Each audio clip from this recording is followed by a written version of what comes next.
네, 이 자리까지 나오신 모든 분들 진심으로 환영합니다. 또 이렇게 오랜만에 한 주 이렇게 걸러서 못 봤는데 되게 오랜만에 보는 것 같고 반갑습니다. 하여튼 건강한 모습들로 이렇게 뵐 수 있게 돼서 기쁘게 생각하고요. 예, 지난 우리 이제 6월부터 해서 이번 6월 한 달 동안은 시편 말씀을 좀 살펴가기를 원한다. 그렇게 말씀드렸습니다. 오늘은 시편 80편 말씀인데 이 시편 80편의 성경에 보면은 표제 제목이라고 이렇게 붙어 있습니다. 제목이라고 있는데 아삽의 시 인도자를 따라 소사님 에돛에 따라 맞춘 노래 이렇게 붙어 있습니다. 여기 이제 소사님 에돛 우리한테는 좀 낯설죠. 이게 이제 히브리어니까 낯선데 이건 증거의 백합화곡이라는 그런 의미가 담겨져 있습니다. 좀 어려워요. 그죠? 증거의 백합화곡. 마치 아름다운 백합화가 피어나기까지 그 과정을 노래하듯이 슬픔과 고난의 현실 속에서도 하나님의 구원과 긍휼을 갈망하는 노래입니다.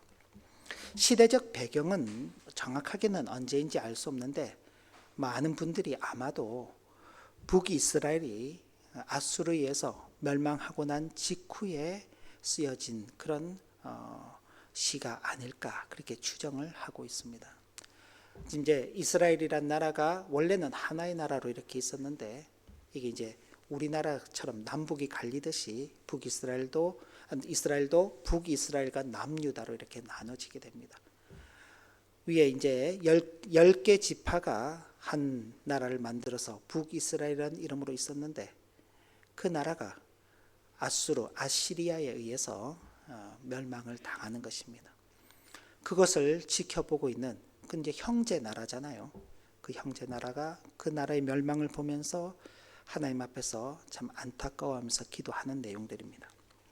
특히 이제 오늘 우리가 읽은 말씀에도 보면 3절에도 있고 7절에도 있는데 읽지 않았던 본문 나중에 19절도 보면은 하나님이여 우리를 돌이키시고 주의 얼굴빛을 비추사 우리가 구원을 얻게 하소서라는 이 말씀이 반복해서 나옵니다. 뭐 똑같이는 아니지만 이런 의미들을 반복해서 나오는데 이게 이제 후렴구처럼 나오는 거죠. 그러니까 노래를 부르면서 우리가 후렴은 반복을 하잖아요. 근데 이 내용들이 반복될 때마다 이 내용을 하면서 그죠? 하나님이여 우리를 돌이키시고 주의 얼굴빛을 비추사 우리가 구원을 얻게 하소서라는 이 부분을 부를 때마다 그들이 얼마나 간절한 심정으로 하나님의 구원, 하나님의 회복하시는 그 은혜를 구했는지를 우리가 이제 간접적으로 느껴볼 수 있는 것입니다. 자, 이런 배경 하에서 이제 오늘 시편 80편 말씀을 보면은 먼저 시인은 이렇게 이제 하나님 앞에 간구합니다. 1절부터 3절까지인데 우리 다시 한번 같이 한번 읽어볼까요? 요셉을 양떼같이 인도하시는 이스라엘의 목자여 귀를 기울이소서. 그룹 사이에 자정하신 이여 빛을 비추소서. 에브라임과 베냐민과 므낫세 앞에서 주의 능력을 나타내사 우리를 구원하러 오소서. 하나님이여 우리를 돌이키시고 주의 얼굴빛을 비추사 우리가 구원을 얻게 하소서. 자, 지금 이제 나라가 멸망하고 난 다음에 지금 이런 간구를 하고 있는 것입니다. 그럼 나라가 멸망하기 전에는 이런 간구가 없었을까요? 이런 간구했죠. 나라가 멸망하기 전에도 분명히 기도했을 것입니다. 자, 여러분들이 어떤 어려움이 있어요. 어려움이 있을 때 도와줄 만한 힘을 가진 사람한테 가서 부탁을 하는 거예요. 근데 그 사람이 들어주면은 내가 그 문제를 해결할 수 있는데 그 사람이 그걸 안 들어준 거예요. 그래서 내가 폭삭 망해버렸어. 그럼 그 사람 다시 찾아가서 보고 싶을까요? 보고 싶지 않을까요? 여러분들 같으면 어떻겠어요? 그래도 찾아가서 얼굴 보고 나 좀 다시 좀 도와달라고 그럴까요? 근데 다시는 안 간다, 그지? 내가 죽으면 죽었지 절대 저 사람 얼굴은 내가 두 번 다시는 보지 않을 거다. 철천지 원수 뭐 이렇게 할 거 아니에요, 그죠? 이스라엘이라는 나라가 멸망할 때 그 모습을 보면서 기도하고 그랬는데 하나님께서 그렇지 않고 마치 그들의 기도를 외면하시는 것처럼 하나님께서 그 얼굴을 돌리신 거예요. 마음을 돌리시고 그들의 부르짖는 소리에 귀를 막으시고는 듣지 않으시는 거예요. 그는 이스라엘을 멸망하게 그대로 둔 것입니다. 그런데 그런 현실 앞에서 지금 멸망한 그 나라를 보고 있으면서 또 자신의 나라가 유다가 남유다가 지금 멸망을 향해서 가고 있는 그 현실을 목도하면서 하나님께 나가서 구하는 것입니다. 하나님만이 우리의 목자가 되십니다. 하나님만이 우리의 인도자가 되십니다. 하나님만이 우리의 도움이 되십니다. 여기 하나님을 목자라고 그렇게 표현을 했습니다. 그러면 이스라엘은요, 자연스럽게 양떼죠, 양떼. 이스라엘 사람들은 대부분이 다 이 목축업, 유목민이었어요. 목축업을 하면서 살아왔기 때문에 양과 목자의 관계, 양과 주인의 관계 대단히 익숙합니다. 자신들이 돌보는 그 양떼들이 자신의 손길이 닿지 않으면 이 양들이 제대로 자라지 않는 거예요. 자기 마음대로 가버리는 거죠. 불러도 오지도 않고 그러면 어떻게 돼요? 잠깐 이렇게 한눈 팔게 되면은 뭐 다른 짐승들이 와서 잡아가 버린다거나 아니면 스스로 어려운 가운데 빠져버리게 되는 것입니다. 무리에서 이탈하게 되면은 양들보다 약한 존재가 없지요. 그러니 하나님께서 우리의 목자가 되시고 우리는 양떼다라고 표현할 때는 우리는 참 하나님의 인도와 보호하심 속에서 살아가는 존재다라는 그런 표현이 담겨져 있는 겁니다. 그러나 또 반대로 그들은 연약한 존재라는 것입니다. 목자의 돌봄이 없고 목자의 손길이 없으면은 우리는 제대로 살아날 수 없는 그런 존재입니다. 우리 마음대로 살려고 하면은 그냥 우리는 어리석고 무지하고 연약해서 위험에 빠지기도 하고 또 가서는 안 될 그런 길을 가기도 하고 먹어서는 안 될 것을 먹기도 하고 해서는 안 될 일들을 하기도 하는 그런 존재입니다 라고 그렇게 밝히고 있는 것입니다.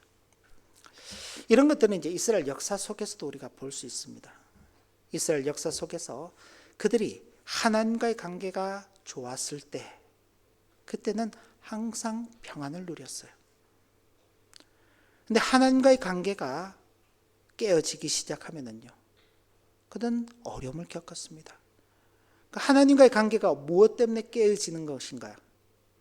무엇 때문에 깨어지나요? 하나님의 말씀에 불순종하기 때문에 그런 것입니다. 하나님께서 말씀하시고 그 말씀에 따라서 살아가야 함에도 불구하고 그 하나님의 말씀에 불순종하게 될 때는 하나님과의 관계가 깨어지게 되는 것입니다. 그러니 그럴 때 그들에게 어려움이 찾아오죠. 지나간 이스라엘의 역사가 그렇습니다. 사사기를 탁 열어보면은 이스라엘 백성들이 여호와 보시기에 악을 행하였다라는 그 말들로 시작이 됩니다. 하나님 보시기에 악을 행하였다. 대표적인 것은 하나님 외에 다른 신을 섬기는 것이죠. 하나님 외에 다른 신을 섬기게 되면은 문제가 어떻게 발생하냐면은 세상 방식을 따라서 살기 때문에 세상 방식은 강한 자가 약한 자를 씹어삼키는 폭력으로 대하는 그런 원리가 적용이 되는 것입니다. 내가 남보다 강하지 않으면 살아남지 않아요. 남을 수가 없어요. 지금도 비슷하죠. 여러분들이 남들보다 더 똑똑해야 되고 더 실력을 갖춰야지 살아남지요. 그죠? 여러분들이 여기 교환학생으로 나올 때 그냥 뭐 줄 서서 나왔어요? 가기 싫은데 막 누가 등 떠밀어 가지고 야 좀 나가주라 그렇게 왔어요? 아니면은 경쟁률을 뚫고 왔어요? 나름 경쟁률을 다 뚫고 그 중에 그러죠. 야, 이 정도면 우리 학교를 대표해서 독일에 가도 손색이 없겠다. 선발해서 온 거잖아요, 그죠? 그런 줄 알고 있는데 표정들은 아닌가? 등 떠밀려서 나온 것 같은데. 자, 나름대로 독일이라는 게 가서 그 대학에서 공부하는 데에 전혀 지장이 없을 정도의 실력이 돼야지 나오는 거지 뭐, 그죠? 수업도 듣지 못하는 정도의 실력이 되는데 나올 수 있나요? 못 나오잖아. 자, 그러니까 실력이 있어야지 살아가는 시대요. 그 이스라엘 백성들이 그걸 배우는 거죠. 아, 내가 남들보다 좀 더 가진 게 있어야 되겠구나. 남들보다 힘이 있어야 되겠구나. 남들보다 능력이 있어야 되겠구나. 그렇게 되면은 나보다 나은 사람들한테는 뺏으려 그러죠. 그 사람들이 가지고 있는 걸 나도 갖고 싶어 하는 거예요. 나보다 못한 사람들은요, 상대하고 싶지 않죠. 쟤랑 있으면 손해는 나만 보니까. 근데 우리가 야외 예배 때 들었던 말씀 기억나시나요? 하나님께서 이스라엘 백성 가운데 가난한 자를 두신다 그랬습니다. 가난한 자들. 왜? 그들을 돌보는 그 은혜를 누리게 하는 것이죠. 하나님의 백성의 가치는 그런 것입니다. 나 혼자만 잘 사는 게 아니라 다른 사람들 위해서 자기가 가진 것을 헌신하며 살아가는 것입니다. 근데 이스라엘 백성들이 우상을 숭배하게 되잖아요. 그럼 그런 삶을 살아내지 못하는 겁니다. 세상 방식을 쫓고 다른 이방의 신들을 쫓아서 살게 되면은 그들과 같은 방식으로 살아내기 때문에 신앙만 파괴가 되는 게 아니라 삶도 같이 파괴가 되는 것입니다. 그래서 이스라엘이 멸망할 때, 유다가 멸망할 때 그 사회를 보면은요, 같은 동족인데도 종으로 삼지 말라 그랬어요. 6년째가 되고 7년째가 되면 그 종을 자유롭게 해주라 그랬어요. 면제년. 심지어 70년이 되면은 희년이라고 해서 그때는 재산도 다 돌려주는 거예요. 그래서 모든 사람들이 다 균등한 삶을 살 수 있게끔 하는 거예요. 70년 정도면은 한 사람의 일생이 끝나죠. 그러니까 가난이 대를 물지 않도록 그렇게 해주는 거예요. 가난이 대를 물지 않도록. 근데 지금 그런 거 찾아볼 수 있나요? 없어요. 이스라엘이 마지막 멸망할 그 시기에, 유다가 멸망할 시기에 그런 걸 찾아볼 수 있나요? 없어요. 선지서들을 읽어보면은 그 시대의 선지자들이 이스라엘 백성들, 유다 백성들을 향해서 같은 동족의 피를 빨아먹고 산다고 말할 정도로 그렇게 책망을 했었습니다. 그러니까 그 사회가 좋은 사회가 될 수 없는 거죠. 그러니 하나님을 떠나게 되면은 평안할 수가 없는 겁니다. 공경이 처하게 되는 것이고 어려움을 겪게 되는 것입니다. 하나님께서 그런 나라를 잘 되게끔 이렇게 두실 리가 없는 거죠. 지금 그들은 국가적 파멸 앞에서 오직 목자이신 하나님만이 자신들을 이 비참함에서 건져낼 수 있음을 절감하며 하나님이여 우리를 돌이키소서라고 부르짖는 것입니다. 인간의 노력으로는 회개할 수도 돌이킬 수도 없는 것입니다. 하나님께서 은혜를 주셔야만 가능하기 때문에 하나님 우리가 돌이킬 수 있도록 해주십시오. 하나님 주의 얼굴을 우리에게 비춰주셔서 우리가 하나님의 은혜 가운데서 머물도록 도와주시옵소서라고 그렇게 간구하는 것입니다. 그리고 이어지는 말씀을 보면 4절부터 7절까지인데 같이 한번 또 읽어볼까요? 만군의 하나님 여호와여 주의 백성의 기도에 대하여 어느 때까지 노하시리이까? 주께서 그들에게 눈물의 양식을 먹이시며 많은 눈물을 마시게 하셨나이다. 우리를 우리 이웃에게 다툼거리가 되게 하시니 우리 원수들이 서로 비웃나이다. 만군의 하나님이여 우리를 회복하여 주시고 주의 얼굴의 광채를 비추사 우리가 구원을 얻게 하소서. 참 내용을 읽어보면요, 기도하지만은 하나님께서 화가 나시니까 듣지 않으신다는 걸 느끼는 거예요. 언제까지 그렇게 노회에 계실 겁니까? 화가 나 계실 것입니까? 자신들이 지금 눈물을 양식처럼 먹고 그렇게 있답니다. 많은 눈물을 그냥 물처럼 마시는 거예요. 유명한 말이 있죠. 눈물 젖은 빵을 먹어보지 않고는 인생을 논하지 말라고, 그죠? 유학을 나와서 이렇게 오래 생활하신 분들은 다 한 번씩 눈물 젖은 빵을 먹어봤을 거예요. 우리 교환 학생들은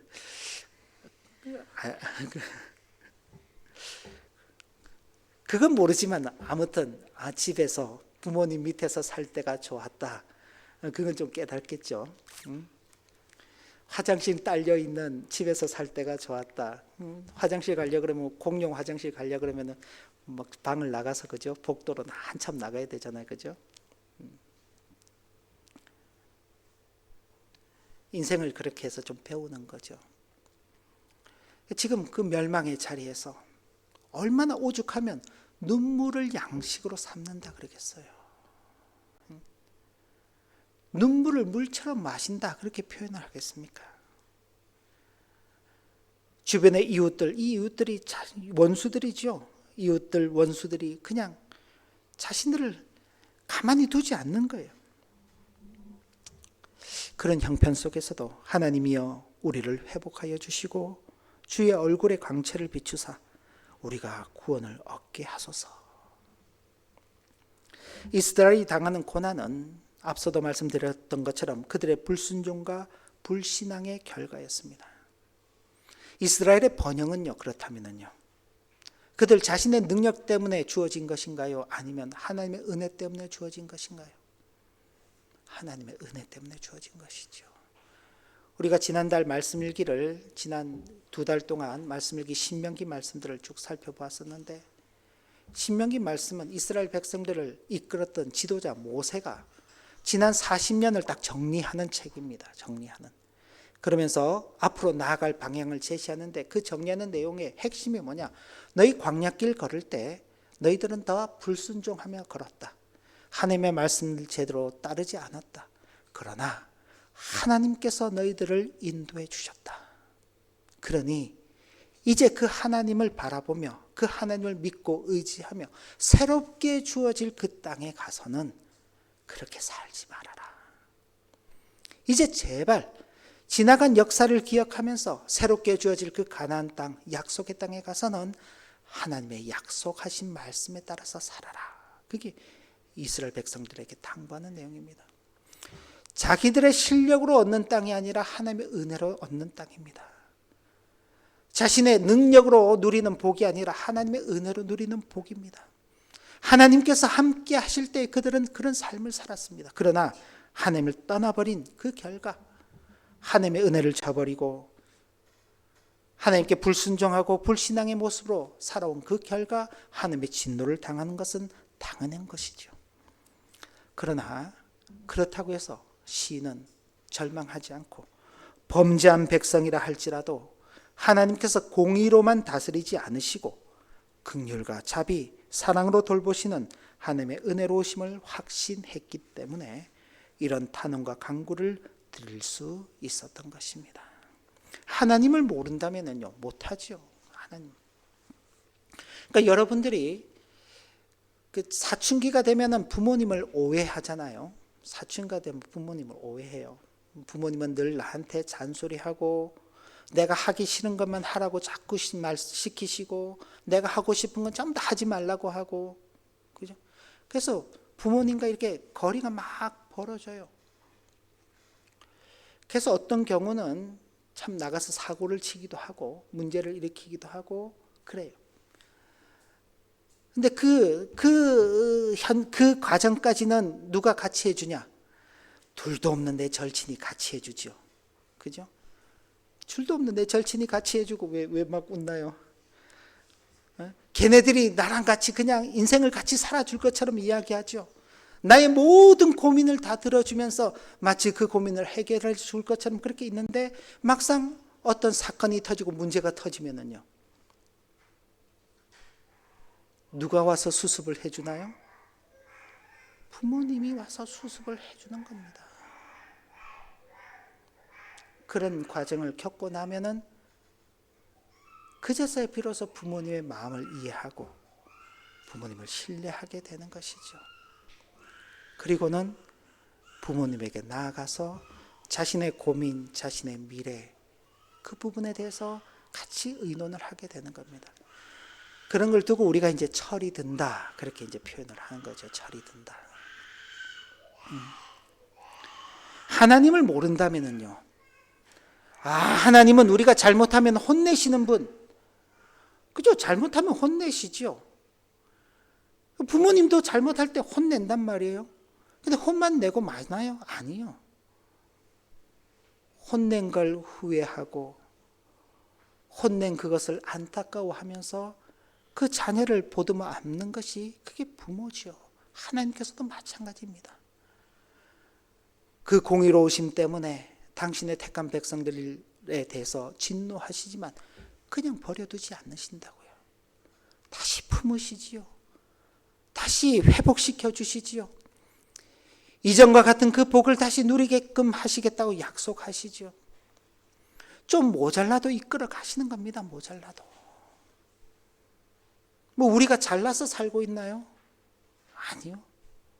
하나님께서 우리를 용납해 주시니, 받아주시니 살아가고 있는 거죠. 예수 그리스도를 믿고 구원을 받는다, 그렇게 말씀을 드렸는데, 예수 그리스도를 믿고 구원받을 만한 뭔가가 우리한테 있나요? 없어요. 없어. 예수님은 우리를 위해서 십자가에 못 박히셨는데 나는 예수님을 위해서 바늘 하나 내 손에 꽂은 적 있나요? 없어요. 그런데도 그 주님은 나를 위해서 십자가에 못 박히신 것입니다.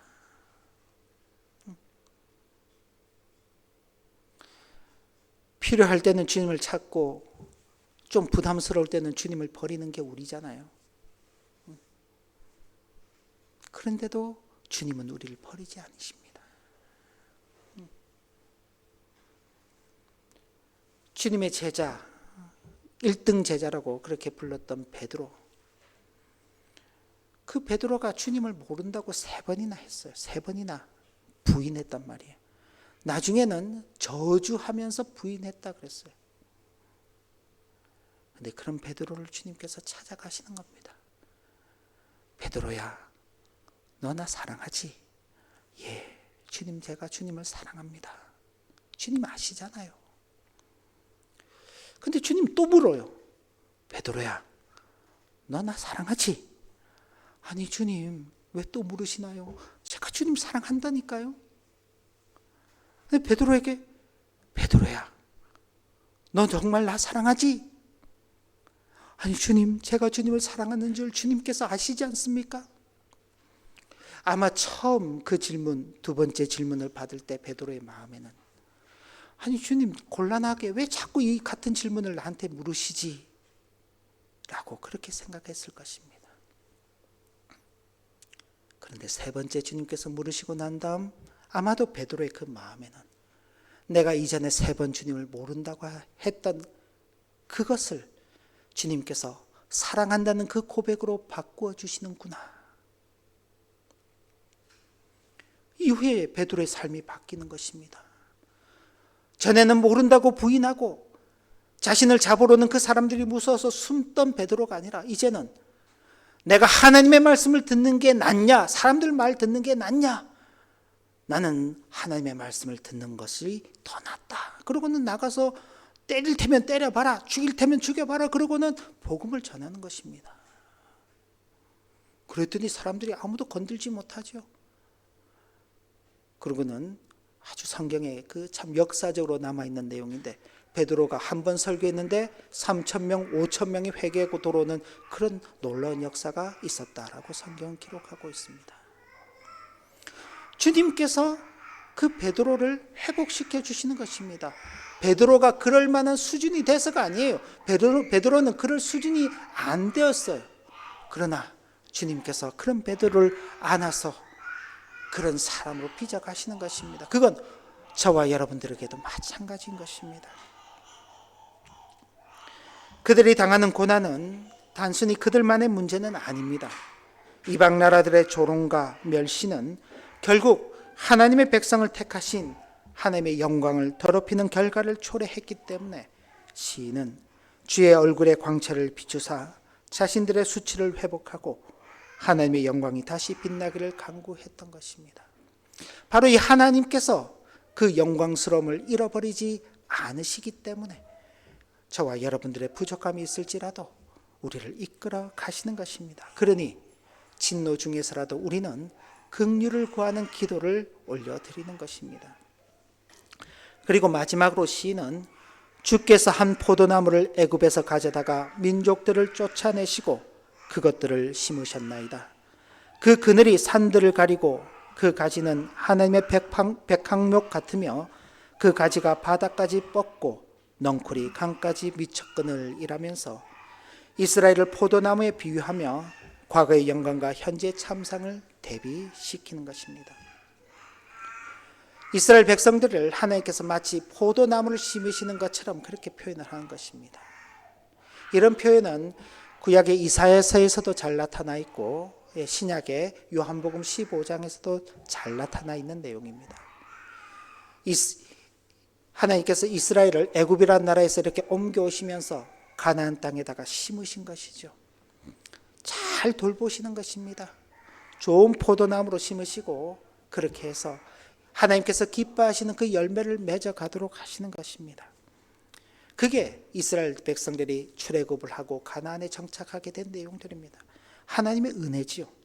그러나 이스라엘은 이 은혜를 잊고 교만하여 하나님께 불순종했고 언약을 저버리고 말았습니다.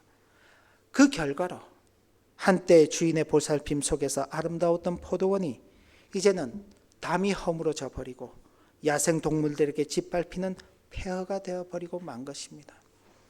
이스라엘이라는 나라가 처음 세워졌을 때요, 나라가 아주 강성했죠. 다윗이라는 그 참 훌륭한 왕이 집권하면서 모든 주변의 나라들이 다 이스라엘이라는 그 나라의 통치 아래에 있게 됐습니다. 그 영화로움은 솔로몬 때 가서 빛을 발하게 되죠. 그죠? 오죽하면은 길가에 이 은이 돌보다 더 흔하게 만드는 그런 시대였어요. 은을 돌보다도 더 흔하게 여겼다. 얼마나 조공을 많이 바쳐왔으면 그렇겠어요. 그죠? 근데 그 영광스러움이 지금은 북이스라엘은 벌써 멸망을 했고 남유다 역시 멸망의 기로에서 흔들리고 있는 겁니다. 지금 오늘 이제 막 비바람이 몰아치는데 그죠? 저 밖에 촛불을 하나 딱 켜놓고 있다고 생각해 보세요. 바람이 불 때마다 이게 꺼질까 말까 그죠? 풍전등화라 그러잖아요. 어떤 위기 속에 위기 상황을 두고 그런 표현을 쓰는데 바로 그런 형편 속에 있는 것입니다. 이것은 교회가 세속화되고 영적인 순결을 이룰 때 겪게 될 황폐함을 경고하는 메시지이기도 합니다. 그러니까 오늘날 교회 역시 마찬가지인 것입니다. 하나님의 말씀 속에서 온전히 서가야 하는 것입니다. 교회는 하나님의 은혜로 세워진 거룩한 공동체입니다. 하지만 죄로 인해서 황폐해질 수도 있다는 그 사실을 분명히 기억하면서 우리 모두는 항상 깨어 있어야 하는 것입니다. 그래서 시인은 이스라엘의 멸망에 대한 안타까움을 토로하며 이스라엘이 당하는 수치와 고통은 하나님의 이름이 모독받는 것이기 때문에 하나님께서 자신을 위하여 당신의 영광을 위하여 이스라엘을 다시 일으켜 세워주시기를 간구하는 것입니다. 참 여기서 독특한 면이 나타나는 거죠. 우리를 위해서, 나를 위해서가 아니라 하나님 자신을 위해서, 하나님의 영광을 위해서. 우리는 그렇죠. 내가 잘 되어야지 된다. 내가 성공해야지 된다. 그래야지 하나님께 영광을 돌린다. 그래서 항상 나를 앞세우기 쉬운데 그게 아니라 하나님께서 앞서가야 하는 것입니다. 하나님께서 앞서가시는 그 자리에 우리가 따라간다면 그 자리는 영광스러운 자리인 것입니다. 근데 내가 앞서가 버리면은요, 그 자리는 나를 위한 자리이지 하나님을 위한 자리가 아닐 수 있는 것입니다. 그래서 이렇게 고백하는 것이죠. 18절 19절 말씀도 마지막 같이 한번 우리가 봉독해 보겠습니다. 그리하시면 우리가 주에게서 물러가지 아니하오리니 우리를 소생하게 하소서. 우리가 주의 이름을 부르리이다. 만군의 하나님 여호와여, 우리를 돌이켜 주시고 주의 얼굴의 광채를 우리에게 비추소서. 우리가 구원을 얻으리이다. 그래서 이제 어떻게 회복해 주면 끝이 아니죠. 회복해 주신다면은 다시는 주님을 떠나지 않고 오직 주의 이름을 부르며 그 영광에 합당한 삶을 살겠노라, 그렇게 결단하게 되는 것입니다. 우리의 신앙의 걸음이 여기 있는 것입니다. 고통, 고난, 환난, 역경 듣기 싫지요. 그런 건 없었으면 좋겠어요. 평안, 형통, 성공, 부귀, 영화, 이런 건 좋죠. 그런데 고통과 환난이 찾아올 때 성도는 다시 하나님을 찾게 되는 것입니다. 그리고 하나님과의 나와의 관계가 깨어졌기 때문에 이런 일이 있게 되었구나 라고 생각하고 그 관계가 회복되기를 갈망하는 것입니다. 그런 의미에서 성도가 이 땅에서 만나는 실패와 고난은 하나님과의 바른 관계를 회복하기 위한 영적인 열쇠가 된다는 사실을 기억하는 것이 중요합니다. 그리고 우리의 참된 목자요 포도나무 농부이신 주님께서 우리를 회복시키시고 당신의 영광을 위해 우리를 새롭게 사용하실 것을 소원하여야 할 것입니다. 인생길 살아가다 보면 뜻하지 않는 일들 만나게 되고 또 절대로 만나고 싶지 않은 일들을 만나게 되는 경우도 있습니다. 그럴 때 재수 온 붙었네, 이런 표현 쓰는 게 아니라 하나님께서 나에게 무엇을 깨닫게 하시기 위해서 이런 일을 만나게 하셨을까? 혹 내가 하나님의 뜻과 상관없는 삶을 산 것은 아닌가? 하나님께서 내게 기대하시는 바가 무엇인가를 깨달을 수 있다면 그 사람이 지혜 있는 사람이고 그 사람이 하나님의 복을 누릴 수 있는 사람인 것입니다. 우리 모두는 이 은혜를 잘 누리게 되는 신실한 성도로서 주어진 일생을 살아가게 되시기를 진심으로 기원합니다. 기도합니다. 하나님 아버지, 주신 교훈의 말씀을 마음에 새기면서 당면한 현실을 살아갈 때에 우리의 이해와 기대를 넘어서 만나게 되는 일들 앞에 너무 놀라거나 두려워하지 않게 하시고 절망하지 않게 하시고 슬픔에 빠지지 않게 하시며 그 속에서 하나님께서 섭리하시는 역사하심이 무엇인지를 깨달아 알 수 있는 지혜를 허락해 주셔서 믿음이 더욱더 굳건해지고 또 주님의 은혜로 말미암아 승리하여서 한층 더 성숙하고 성장하는 신실한 성도의 삶을 살아 우리 자신도 복될 뿐만 아니라 그런 우리를 이끌어 가시는 아버지 하나님께 영광을 돌려드리는 우리 모두가 되게 하여 주옵소서. 예수님의 이름으로 기도 올리옵나이다. 아멘.